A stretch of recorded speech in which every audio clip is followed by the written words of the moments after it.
Welcome back to the Mind of Watercolor, everybody. How's everybody out there doing? You know, I know it's been a couple weeks since I've had a video, but man, have I been swamped. But we got a quick one today that I think you're going to enjoy.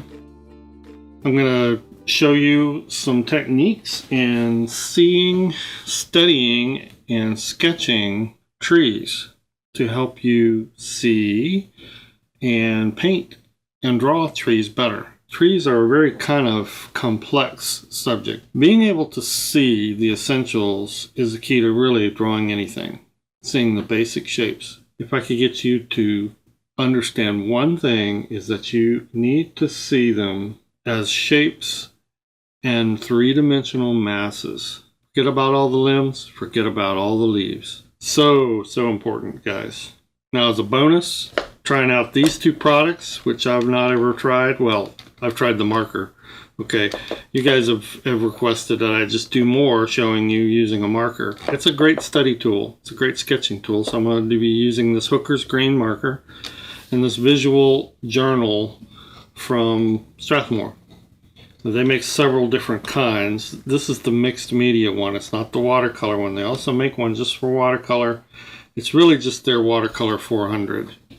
But I have found that this mixed media one, which is more of a Bristol board, works really well with these markers.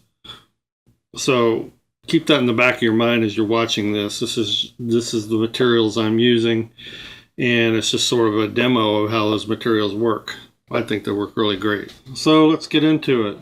When you're drawing trees, focus on shapes and mass and light and shadow.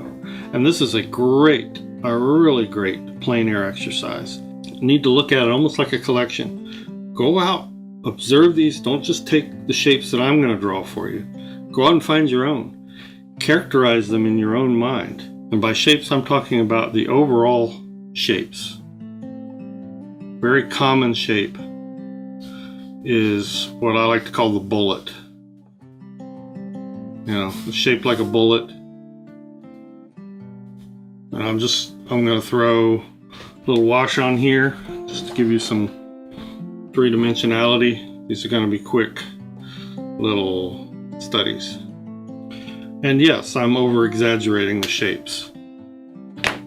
And you definitely in real life will see more irregular shapes. But generally they will fall into these set categories. A lot of times you'll see that same bullet shape, but it'll be more pointed. The bottom is not always straight across. Sometimes it angles like that. When you go out, you do this stuff plein air, and you think, well, that's no challenge. That's an easy shape to draw. Fine, but what happens is it commits it to memory. It's a visual way of increasing your vocabulary, and you tend to remember it better. Maybe the tree is a little more pointed, and sometimes the branches swing down. And from the trunk, the branch structure kind of reveals itself bare before it starts actually putting out leaves. Stay away from drawing generic trees. Well, a generic tree would be like a lollipop on a stick. Now, there are round trees. There definitely are. So don't get me wrong.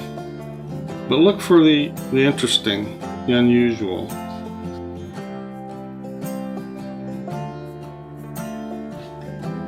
Put these in your journal and make a collection of these.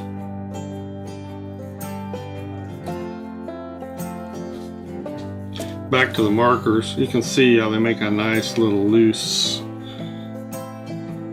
study mechanism just for doing things like these shape studies. And I'm really liking how they work on this mixed media paper. Again, I think the mixed media paper is nothing but a Bristol board. Very easy, lots of fun. And again, I can't stress enough how important I think it is to kind of observe these variations yourself in nature. You can make up a few, but you know, they might not be natural. Again, I like to relate them to other oops, spattered everywhere. I like to relate them to other three-dimensional shapes that will help me understand in my mind. You know, whether it be a cotton candy or a popsicle or a, oh, I don't know, whatever it is, head of cauliflower or broccoli. You know, trees have mass and volume, and there's nothing more important than you can teach yourself to understand than what that mass and volume looks like. You can add and detail all the branches you want. And if you don't get the idea of the mass and the volume, it's not going to look like a convincing tree. If you get the mass and the volume and the light and shadow right, no matter how quickly or expressively you draw the tree, you'll probably be able to tell, oh, yeah, that's a pretty cool looking tree.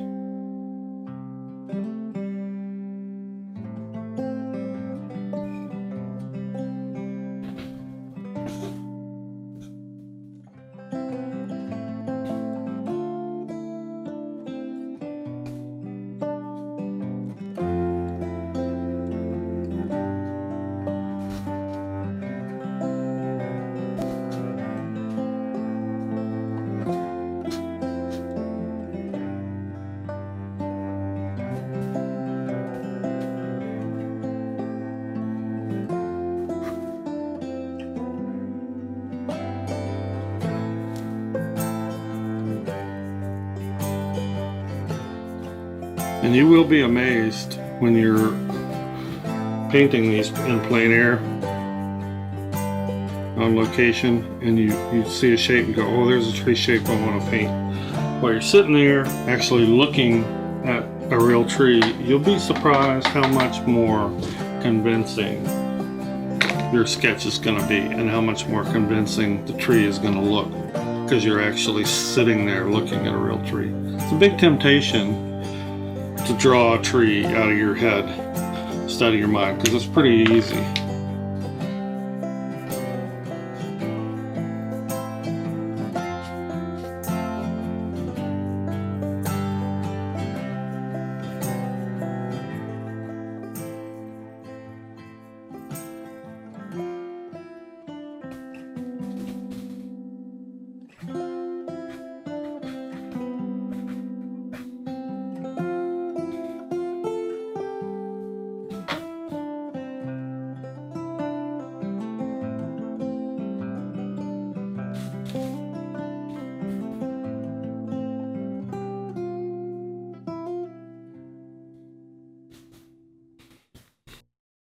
Thanks guys, I hope you give those a try. This video was a help to you. Hope you'll like it. Hope you'll subscribe if you want to see more of this down the road, and we will see you next time.